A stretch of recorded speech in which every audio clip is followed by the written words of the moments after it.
Sens de la visite, Le monde de l'art dans vos oreilles. un podcast réalisé par Jérémy. Elisa Thomas.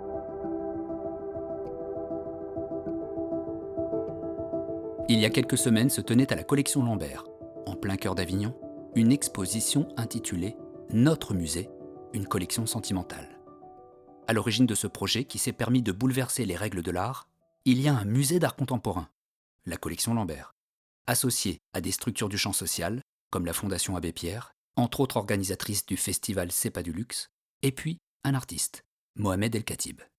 Ensemble, ils veulent créer une exposition pour que chacun, chacune puisse se réapproprier l'espace et les collections d'un musée. Alors, ils ont eu l'idée d'impliquer dans leur démarche des personnes éloignées du champ de la culture, souvent en situation de précarité, les pensionnaires de ces structures d'hébergement. Une quinzaine d'entre eux ont répondu à l'appel pour constituer, avec les équipes de la collection Lambert, l'artiste et les travailleurs sociaux, un groupe de co-commissaires. Au total, un collectif d'une vingtaine de personnes, venues d'horizons très différents, mais réunies pour concevoir cet événement où s'entrecroisaient et s'exposaient, au même niveau, les œuvres d'art de la collection Lambert et des objets, très personnels, apportés par chacun des co-commissaires. Ce sont les histoires de ces objets, intimes, légères ou bouleversantes, que nous sommes venus recueillir au micro et auprès des co-commissaires, quelques jours avant la fin de l'exposition.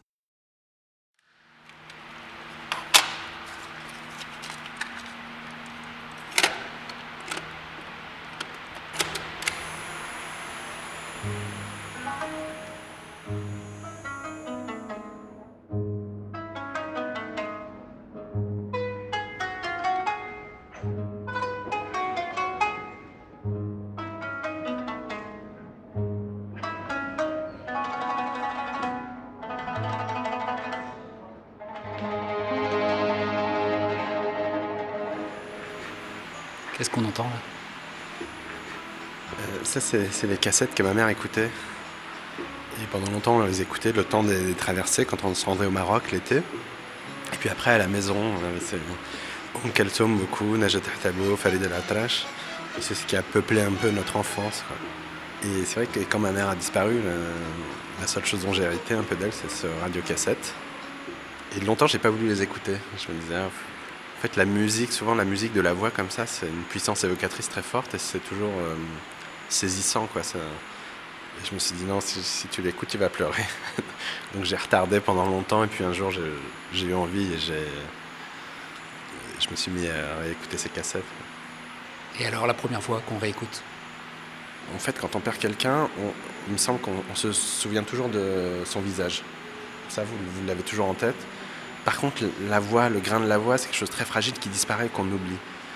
Et là, c'était pas la voix de ma mère, mais à travers la voix de cette chanteuse, ça réveille tout un univers, une évocation de l'enfance puissante, quoi, et plutôt heureuse. Donc, c'est extrêmement émouvant. Pourquoi ce radiocassette des années 70, 80, avec cette cassette d'Oum Kalsoum dessus, est exposé à l'entrée de l'exposition ?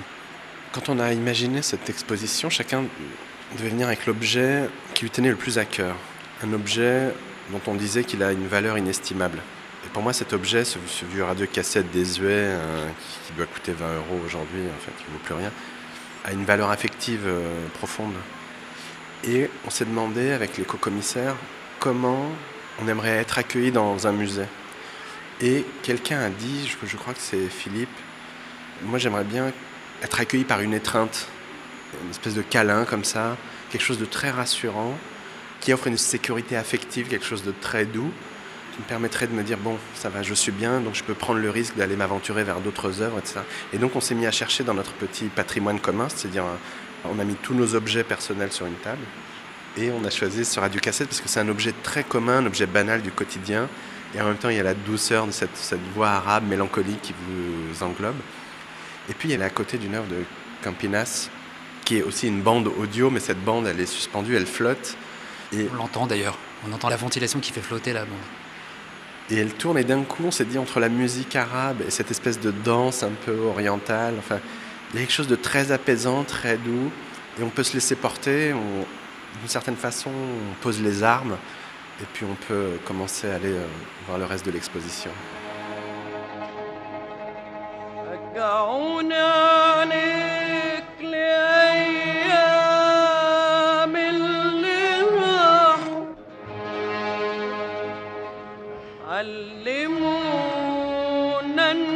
الدم على الماضي وجراحه. Moi, je m'appelle Mohamed El Khatib et je suis metteur en scène, réalisateur, et je touche un peu à tout. C'est les rencontres qui guident mon travail. Ça peut être parfois des supporters de football, des marins, une femme de ménage. Et à partir de ces rencontres, j'essaie de raconter des nouvelles histoires, en tout cas des histoires qu'on n'a pas l'habitude de voir et qu'on n'a pas l'habitude d'entendre. Des récits qui sont peu formulés dans la société. Et là, c'était un terrain de jeu formidable, puisque assez vite, avec la Fondation Abbé Pierre, en fait, on nous a présenté des personnes qui fréquentent très très peu les musées. Des personnes qui sont en situation de fragilité. Et je trouvais que c'était un formidable prétexte pour réinterroger ce qui se vit dans nos musées. Qu'est-ce qui fait patrimoine commun ? Qu'est-ce qui fait qu'on peut dire que c'est notre musée, qu'un musée appartient à tout le monde ? Et je crois qu'il appartient à tout le monde que si tout le monde peut s'en emparer. C'est un peu l'aventure qu'on a tentée ici. Qui étaient les co-commissaires ? Ce sont des gens qui, la plupart du temps, sont accueillis dans des pensions de famille qui sont gérées par la Fondation Abbé Pierre. Et dans les pensions de famille, on retrouve des gens qui sont un peu abîmés, qui ont été un peu cabossés par la vie. Et puis c'est aussi dans le centre d'art, c'est-à-dire la responsable des relations publiques. C'est Nora qui est femme de ménage ici à la collection Lambert. C'est toutes les personnalités qui peuplent un musée, qui constituent les chevilles ouvrières du musée, mais qu'on voit assez peu et qu'on entend peu. Donc c'est ça, c'est un groupe extrêmement hétéroclite, entre 15 et 20 personnes. Et donc on a essayé de définir ce que serait pour nous notre musée idéal. Et pendant 1 an, on a poursuivi ces discussions jusqu'à arriver à concrétiser cette idée de ce que pourrait être notre musée, c'est-à-dire un musée qui laisse la place à tout le monde. Et un musée qui traite indifféremment, ou en tout cas plutôt qu'indifféremment, avec la même exigence, la même attention, les objets dont on a décidé collectivement qu'ils avaient de la valeur et des œuvres d'art dont l'institution dit que ces œuvres ont de la valeur, qu'elles soient marchandes, esthétiques, etc. Et la règle du jeu était de venir avec l'objet qui vous est le plus cher et de nous raconter l'histoire de cet objet. Et à partir de ces objets, de ces histoires, en résonance, on est allé fouiller dans les réserves de la collection Lambert et on s'est mis à choisir des œuvres ensemble, inspirées par les récits qui peuplaient notre collectif. Et donc chacun s'est mis à choisir 1, 2, 3 œuvres pour lesquelles il pouvait y avoir une résonance, mais résonance parfois très souterraine. Et donc on a essayé de construire un dialogue entre les objets de l'hyper-quotidien et des œuvres d'art consacrées. Vous parlez de Noura, qui est femme de ménage ici. On va aller parler avec elle tout à l'heure, mais qu'est-ce qui vous touche dans la démarche qu'elle a pu acquérir ici dans l'exposition ? D'abord, c'est la confiance qu'elle nous a faite, parce qu'elle nous a confié un objet, en l'occurrence une pierre du Rif, qui lui tient à cœur, qui recèle une histoire intime, à la fois totalement privée et personnelle, et en même temps universelle. Et donc la confiance de partager cet objet, le plaisir de voir l'attention qu'a suscité cet objet auprès des visiteurs, et pour une fois de l'avoir aussi investi dans l'exposition. Habituellement, elle est là, elle prend soin du musée, et elle prend soin des œuvres, et là, de l'avoir prendre soin de son objet, de son œuvre à elle, c'est à la fois un plaisir, une satisfaction de prendre soin de son histoire et de son attention, de sa place dans le dispositif muséal, là où la plupart du temps, les gens qui font les accrochages, les gens qui font le ménage sont plutôt dans l'ombre et la lumière étant focalisée, concentrée uniquement sur les œuvres.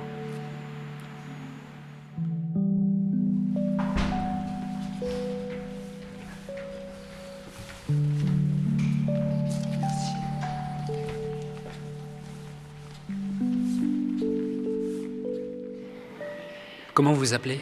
Nora Ben Youssef. Je veux parler de cette l'histoire de moi parce que j'ai souffert beaucoup, j'ai galéré beaucoup. J'ai grandi avec la famille, ma belle-mère, la femme de mon père. Et mon père, il n'a jamais me donné un câlin.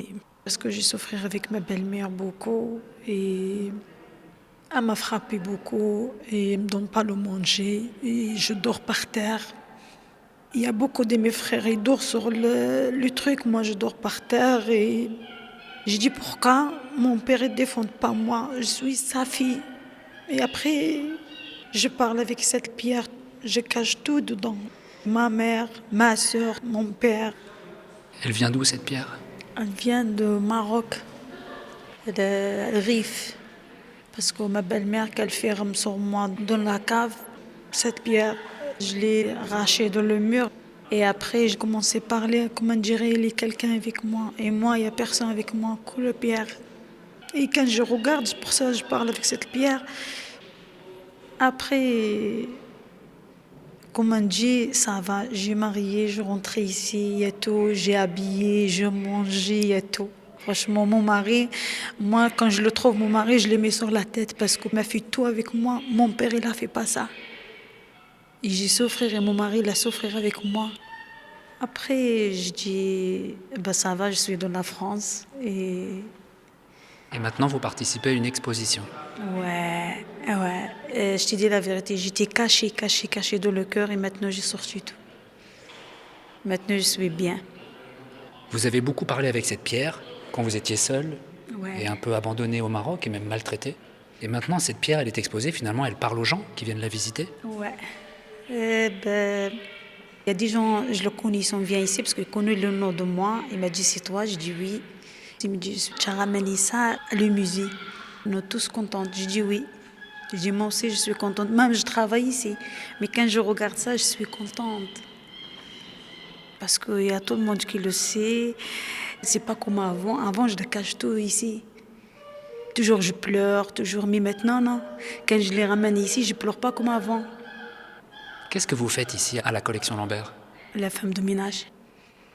Et aujourd'hui, vous êtes venu spécialement pour parler au micro, alors que normalement, vous ne travaillez pas aujourd'hui. Aujourd'hui, c'est le jour de repos de moi. Eh ben, ils sont m'appelés, ils m'ont dit, est-ce que tu viens? J'ai dit, oui, bien sûr, je viens.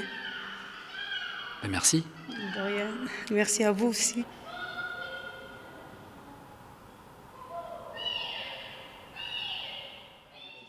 Ok. Allez, c'est parti. Juste, il faut que je me repère, en fait, dans les salles. Attends, là, par ici. Moi, je suis travailleuse sociale, coordinatrice de la pension de famille de Nîmes. Donc, j'accompagne les habitants depuis l'ouverture de la pension de famille et notamment en utilisant le projet artistique et la culture comme fil rouge de notre activité. On va passer par là. Alors, vous aussi, vous avez prêté du coup une œuvre. Enfin, vous aussi, vous avez choisi, sélectionné et exposé une œuvre. Oui, j'ai choisi une œuvre. Alors, c'est une valise qui me suit depuis de nombreuses années, voire depuis toujours. Cette valise est en fait remplie de films Super 8 et de diapos. Et je ne sais pas ce qu'il y a sur ces films et ces diapos. Ce que je sais, c'est qu'elle est chez moi depuis toujours, que depuis très jeune, j'ai perdu ma sœur, ma mère. Alors, c'est pas tout ce que je dis, mais tant pis, il faut que je le dise parce que c'est autour de ça.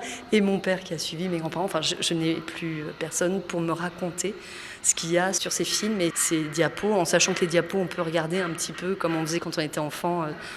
Voilà, l'histoire, c'est mon père était très militant, très militant, passionné de Moscou et du communisme à l'époque, qui était, voilà, c'était comme ça.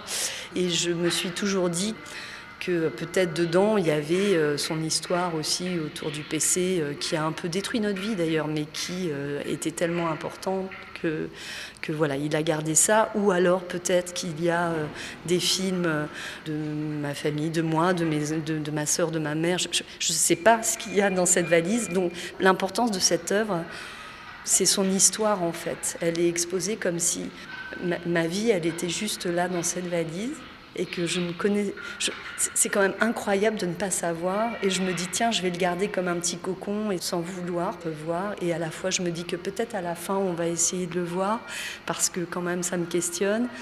Et ça fait œuvre d'art parce que c'est mon œuvre d'art, parce que c'est moi, parce que c'est les miens, parce qu'ils sont plus là, parce que quand je l'ouvre, je sens qu'elle a une odeur comme ça très vieille qui me rappelle mon enfance et que c'est l'odeur de ma vie.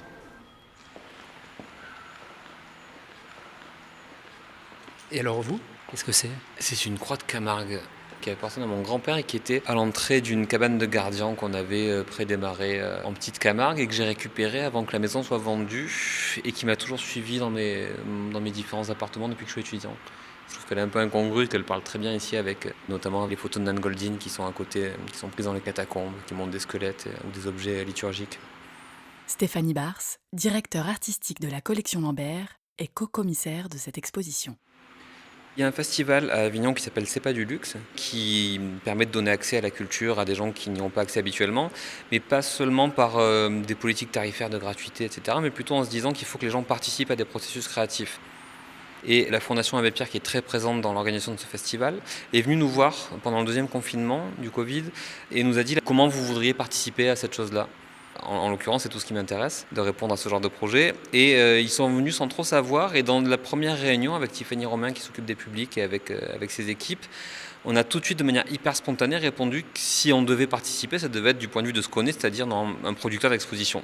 Et j'avais en tête, moi, des projets que je rêvais de réactiver, qui étaient des projets qui avaient vu le jour aux États-Unis dans les années 80, notamment en 90, sous l'égide de différents collectifs. Et un qui me plaît particulièrement, qui s'appelle Group Material. Et certains de ces artistes sont devenus très célèbres. Je pense à Julie Holt ou à Félix González Torres, qui est sûrement le plus connu, qui est mort du sida dans les années 90. Et Group Material s'était intéressé à déconstruire le concept d'exposition d'institution, en imaginant que c'était quelque chose qui était très peu démocratique finalement, et qui ne rendait pas compte des rapports au monde que les gens entretenaient avec leur environnement et la société dans laquelle ils vivaient.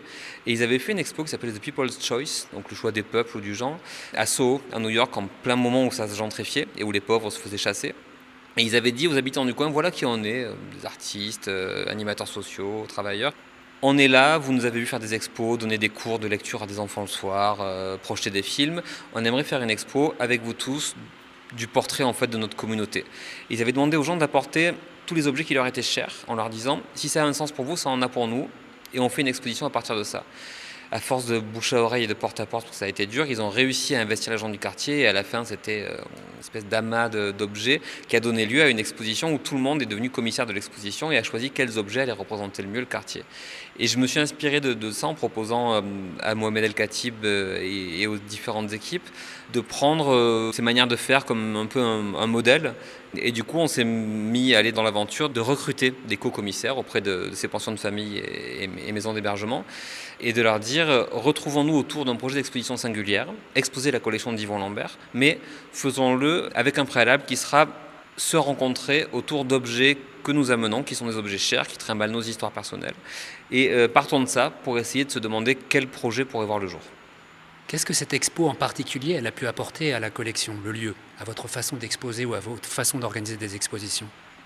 C'était une manière aussi, en leur demandant leur aide et leur regard, puisqu'il s'agit de ça quand même, de regarder ce qu'est réellement la collection. J'ai toujours besoin, et les équipes du musée aussi de médiation, de raconter aux gens que c'est une collection qui n'était pas prévue pour en être une. C'est une somme d'objets qui sont des œuvres d'art que Yvon Lambert a collectionné en même temps qu'il était galeriste, comme à chaque fois des témoignages de relations qu'il avait eues avec des artistes, comme des souvenirs dont il ne pouvait pas se dessaisir, donc il les a achetés. Et il me semble que quand on s'adresse à un public, la première chose qu'il est intéressant d'essayer de faire naître chez eux, c'est le désir pour des formes qu'ils regardent. Et passer par le désir qu'on a tous pour des objets qui nous concernent, de manière très intime, il se trouve que ça me semble être la meilleure des médiations pour arriver à parler de ce qu'est cette collection. Voilà, donc c'est vraiment un moment d'échange des personnes qui peuvent venir parler dans un musée alors que ce n'est pas une situation où ils parlent habituellement, et nous qui, en recueillant leurs paroles, arrivons à redire ce qu'est notre collection à des endroits où peut-être qu'on n'y arrive pas tout le temps finalement. Située en plein cœur d'Avignon, la collection Lambert est un musée d'art contemporain conçu à l'initiative d'un des plus grands collectionneurs et marchands d'art français, Yvon Lambert. Il a fait don à l'État d'un ensemble d'œuvres majeures de la seconde moitié du XXe siècle et du début du XXIe siècle, abritées aujourd'hui dans des bâtiments mis à disposition par la ville d'Avignon. 2 hôtels particuliers du XVIIIe siècle, sublimes, accueillent tout au long de l'année des expositions, des visites guidées, une librairie et des ateliers pédagogiques autour des œuvres de la collection. Avec des artistes incontournables comme Jean-Michel Basquiat, Anselme Kiefer, Christian Boltanski, Nan Goldin, Douglas Gordon ou encore Jenny Holzer.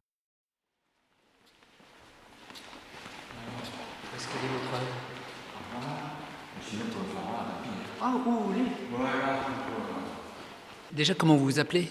Laurent Granero. Vous êtes co-commissaire Oui. de l'exposition. Avec quelle structure? Avec la pension Lumière et Vie, le stop de Nîmes. Quel objet vous avez? J'ai amené la photo de ma fille, qui va avoir 27 ans. J'ai choisi ma fille pour la raison que ma fille m'a poussé vers le haut. Moi, je suis malade, elle a été malade, elle s'en est sortie, ça m'a donné envie de faire pareil, en me disant tu dois dépasser la maladie et faire comme ta fille. Donc les rôles se sont inversés. C'est-à-dire que l'enfant devient celui qui apprend aux parents à se dépasser. J'ai choisi ma fille pour ça. Pourquoi un père peut dire voilà, mon enfant est mon modèle? C'est quelque chose qui n'est pas courant. Et que moi j'ai ressenti, elle a été malade, j'ai eu peur pour elle, elle s'est dépassée, et elle fait des choses pas possibles. J'ai dit, toi tu peux le faire, quoi. Donc elle a repris ses études, elle fait l'école d'infirmière, et moi cette année j'ai décidé de passer mon bac. Je ne l'ai pas. Donc je me suis dit, rien n'est perdu. Parce que pendant 17 ans, je suis resté enfermé dans ma chambre entre l'ordinateur et mon lit. Aujourd'hui, je vis. Je fais des activités comme le musée. J'arrive à me dépasser. J'ai pris comme modèle ma fille et ça réussit. Et qu'est-ce que votre fille, elle a pensé de cet acte que vous avez eu de... Je lui ai expliqué pourquoi, mais je lui ai proposé de venir avec moi, la voir, cette exposition. Et justement, l'endroit où la photo est exposée. Je voudrais qu'elle l'entende et qu'elle dise oui, je veux venir avec toi, même si c'est que nous deux, venir à l'exposition, faire voir sa photo, parce que c'est pas rien, c'est une histoire entre elle et moi. Il y a un lien très fort avec ma fille. Qu'est-ce que ça vous a apporté de participer à cette exposition, notre musée? Ça m'a apporté que on peut présenter une œuvre. C'est pas la place où nous, en tant que pensionnaires, on nous attend pas à cette place-là. On est tous à la hache. Qu'est-ce que c'est à la hache? C'est pour les handicapés, adultes handicapés. Hein. Il y a des RMI, des gens comme ça. Il y a des gens qui viennent de la rue et où c'est dans la précarité tout court. Hein. On est en bas de l'échelle, quoi. Donc le but, c'est de faire voir qu'on peut monter, qu'on peut gravir des échelles. C'est pas une fatalité.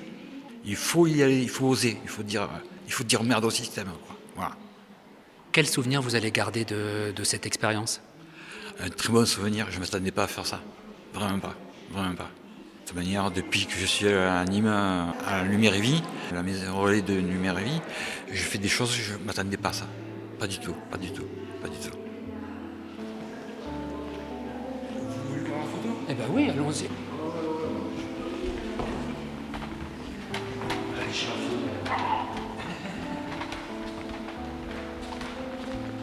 Alors vous, votre œuvre, elle est là? On remonte? Non, elle est là?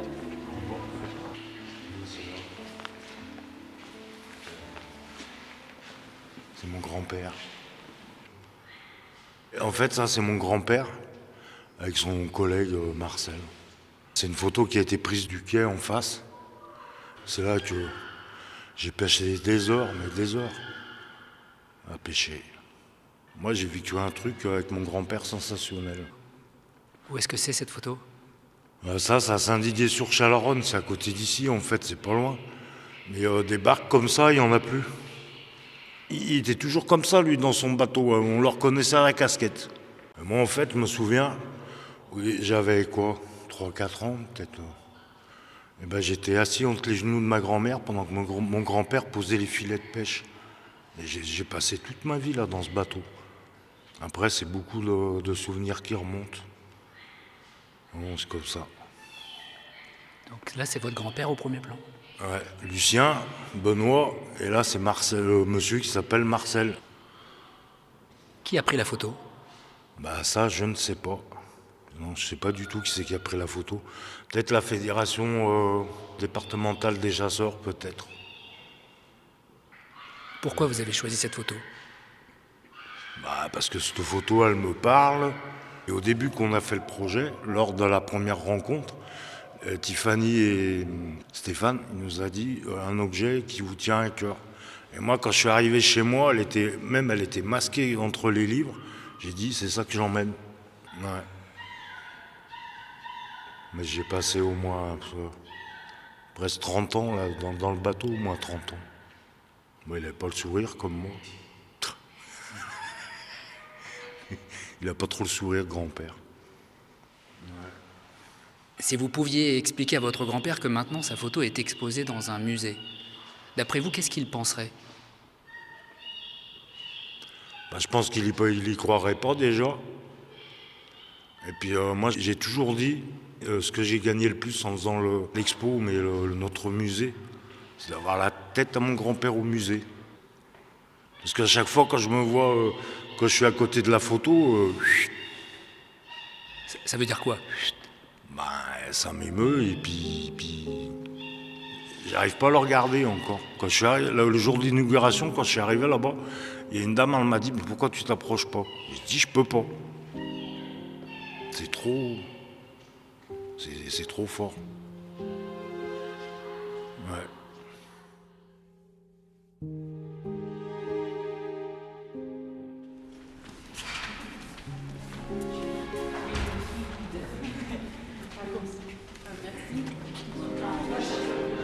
Quelles sont les réactions des gens, du public face aux œuvres, et notamment face aux œuvres des co-commissaires, qui interpellent évidemment, qui ne laissent pas insensibles? Alors, ce qui est drôle, c'est que justement, je leur en parlais là tout à l'heure, on a observé un peu les visiteurs de l'exposition. Et c'est pas du tout les mêmes déambulations. Là, les visiteurs prennent le temps de lire chaque cartel. Tiffany Romain, responsable du service des publics. Parce qu'il y a une histoire sur chaque cartel, et je pense qu'ils sont dans la réappropriation en permanence. Alors que parfois, on peut les voir déambuler dans les espaces, errer comme ça, passer parfois devant une œuvre sans la regarder. Mais là, ils prennent le temps de regarder chaque objet, et ils donnent de l'importance à chaque objet. Donc c'est assez beau, parce que nous-mêmes, ça nous a surpris, parce qu'on s'est dit, bon, c'est des objets du quotidien, si ça se trouve, ils vont passer à côté, ils vont pas les voir. Et en fait, non. Et vous, l'équipe des co-commissaires, l'équipe de la collection, de la Fondation Abbé Pierre, donc vous avez vécu ensemble finalement pas mal de temps pour préparer. Quasiment une année, puisqu'on a commencé à se voir en octobre 2021 et on s'est vu 1 à 2 fois par mois. Donc oui, au début, on s'est apprivoisés, même eux, ils nous ont pas tout de suite donné leur confiance. Et je ne sais pas si on vous a parlé de la première séance, mais c'est rigolo parce qu'on s'est tous retrouvés dans une salle et Mohamed leur a demandé ce que c'était pour eux un musée idéal. Et les premières choses qui ont émergé, c'est qu'ils ne voulaient pas que le musée soit un lieu trop silencieux comme ça l'était, un lieu trop froid. Il y avait une espèce de réticence. Et peu à peu, en fait, le fait d'avoir fouillé dans nos réserves, d'avoir échangé avec nous, que nous aussi, on leur ait livré des secrets, des choses qu'on n'avait peut-être jamais dit à nos collègues de travail, ça a créé comme ça une relation de confiance. Et on a peu à peu tissé des liens super forts sur la durée. Là, ça faisait 3 mois qu'on ne s'était pas vus et on a envie de recréer ces sortes de rendez-vous mensuels. Alors, ça sera peut-être pas le prétexte à un grand projet, mais c'est peut-être regarder un film ensemble, échanger sur un artiste, continuer l'histoire, quoi. Et faire en sorte qu'ici, ça devienne vraiment chez eux, même quand l'expo sera terminée. Est-ce que vous savez si ces co-commissaires, ils ont réussi à ramener des gens ici, à la collection? Oui, parce que là, aujourd'hui, par exemple, on était 26. À la base, le groupe de co-commissaires qui est venu vraiment une fois par mois, voire 2 fois par mois, était de 15 personnes. Là, aujourd'hui, on était 26, donc il y avait 10 participants des autres pensions qui étaient là. Et puis, ce qui est assez beau, c'est de voir aussi, eux, comment ils ont parlé du projet, comment ils se le sont appropriés, quand ils l'ont raconté. Parce qu'ils me disaient, moi, quand je rentre, ils me demandent ce que je fais là, comme ça, tous les mois au musée, qu'est-ce que j'y fais là, dans ce musée. Et je leur ai raconté tout ce que j'ai fait, tout ça. Et donc, il y avait vraiment un truc un peu étrange autour de la collection. Et après, quand ils sont venus à l'exposition, au vernissage, et qu'ils ont vu tout ce monde, parce que nous, on a eu 1500 personnes en un week-end, on avait des gens qui venaient vraiment de tous les horizons. C'est magique, c'est tout ce qu'on veut. Nous, c'est qu'il y ait de la vie comme ça au sein des salles, quoi.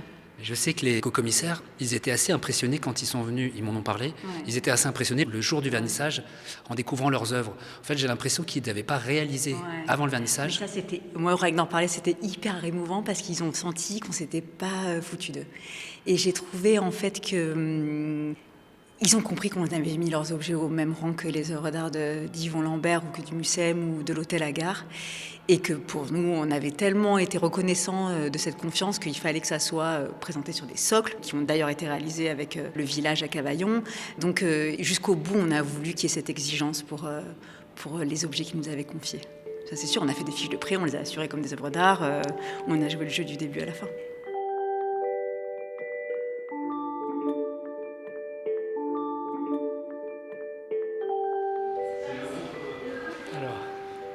Allez, en face de nous, là-bas.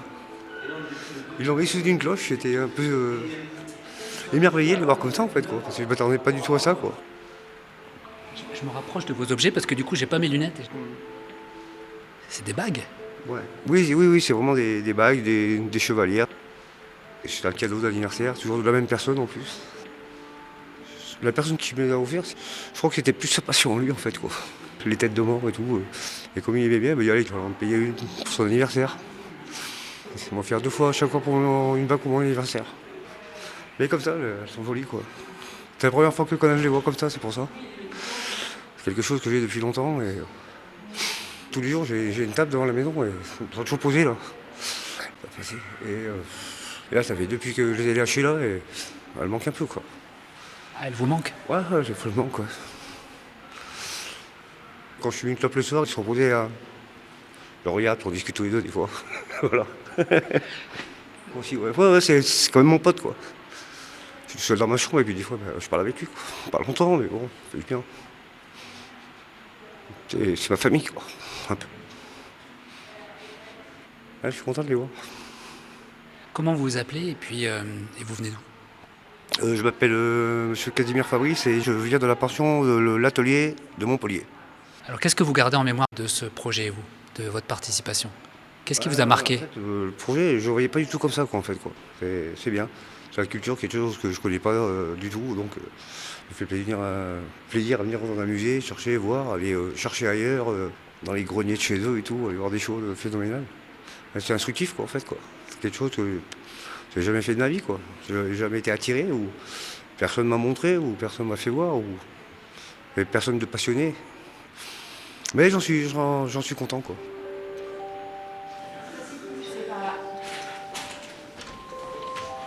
Bon, on va à la mienne. Allez, on commence par celle-là.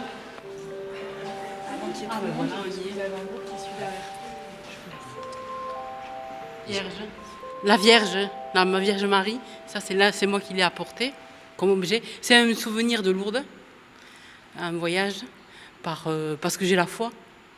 Et je trouvais que c'était symbolique, c'est la Vierge Marie de la foi catholique.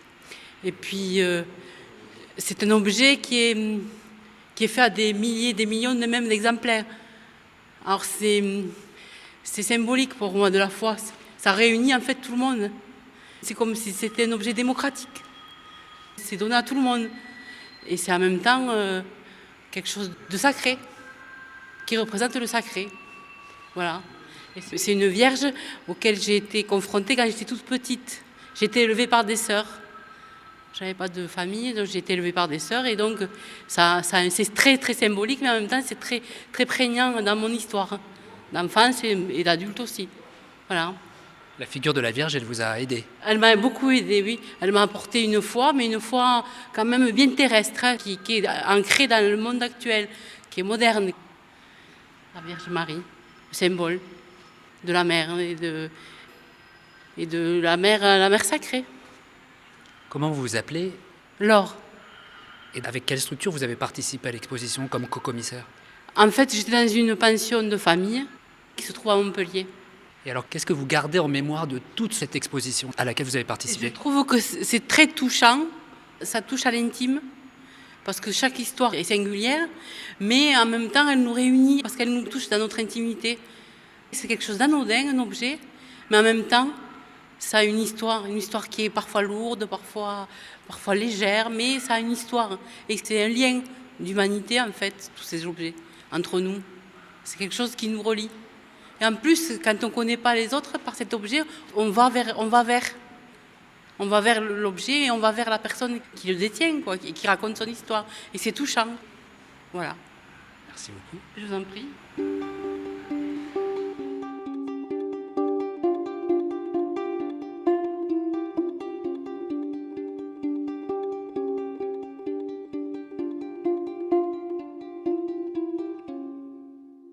En souvenir de cette visite et de ces rencontres, au milieu des œuvres de la collection Lambert, un grand merci, sincère, aux équipes et à tous les co-commissaires. L'exposition Notre musée, une collection sentimentale s'est déroulée du 24 septembre 2022 au 29 janvier 2023. Pour connaître les prochaines expositions organisées à la collection Lambert, rendez-vous sur leur site internet collectionlambert.com et sur leurs réseaux sociaux. Pour suivre les actualités du festival C'est pas du luxe qui se tient tous les 2 ans à Avignon, inscrivez-vous à leur newsletter sur leur site internet cestpaduluxe.fr. Leur but est de monter et de présenter des projets artistiques avec des personnes en grande précarité grâce au réseau de la Fondation Abbé Pierre, d'Emmaüs et de l'ensemble du champ de la grande exclusion. Pour ne pas rater le prochain épisode, abonnez-vous à ce podcast sur votre plateforme d'écoute préférée. Et suivez-nous sur nos réseaux sociaux, Instagram, Facebook et Twitter. À très vite pour de nouvelles histoires de l'art.